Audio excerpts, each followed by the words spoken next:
always hear drive for show, putt for dough. It is so true. You want to make sure you are a good putter, and there's drills and things you can do to help to enhance that. And one of the things to make sure that your putter is a good putter for you. One is get your eyes on top of the ball.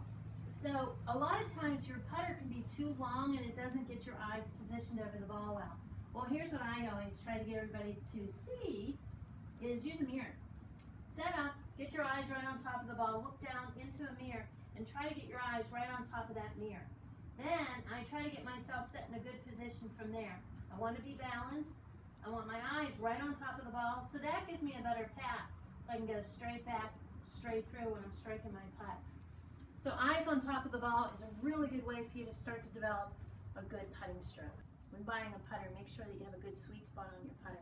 So when you go to buy a putter, there's lines on the putter. Highly recommend the line. Make sure you have a good line on your putter. Make sure it's in a good spot. Take a golf ball and start tapping from the toe back to the heel. And as you do this, you notice it wobbles everywhere until you hit that one spot. That spot is your sweet spot. That's where you're going to hit the most solid shots. So make sure it has a good line, that it's actually represented there. This putter definitely is. So check your sweet spot. Make sure it's solid. Whenever you go putting, a lot of times you're going to see people wear gloves or they don't wear gloves. Glove on, glove off, no big deal. That's your preference. It's not a have to. It's just a choice. But make sure that your putter grip is not worn out. This is known as a paddle grip. This is the only club in your bag that's allowed to have one flat surface to it. The other ones all have to be round. This is something you want to make sure is not worn out. If it is worn out, it's going to cause you to hold too tight. It'll make you grip it. If you grip it too tight, it'll actually go further. The softer you hold it, the softer your stroke. So make sure that your putter's grip is not worn out. The hole is 4 1/4 inches wide. We want to make it as large as we can. So one of the things you want to start to do is build confidence with your putting. The worst thing you can do is start to make long putts and miss them, because then you're going to beat yourself up and say you stink. You never want to say that. You always want to say you're great. You're great, not externally. You don't want to say it because people think you're weird. You want to say that you're always a good putter internally.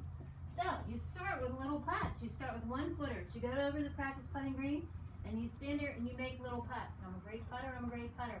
I can make this putt. Then you start moving back to 2 feet. I'm a great putter. I'm a great putter. And build your confidence. I'm a good putter. I'm a good putter. Move yourself back. Oh, maybe you can get about 3, 4, 5 feet away from the hole and feel like I can make that putt. Good. You just made the comfort zone around your hole bigger. So let's say it's 3 feet. Well, you got a 6-foot hole now. So your first putt, all you want to do is get it inside that comfort zone. That's your goal, 2 putt. If you can get your first putt somewhere inside your comfort zone, you can walk up and make that next putt. So always take your time with your putting. Be patient on the backswing and then follow through. Don't jab at your putts.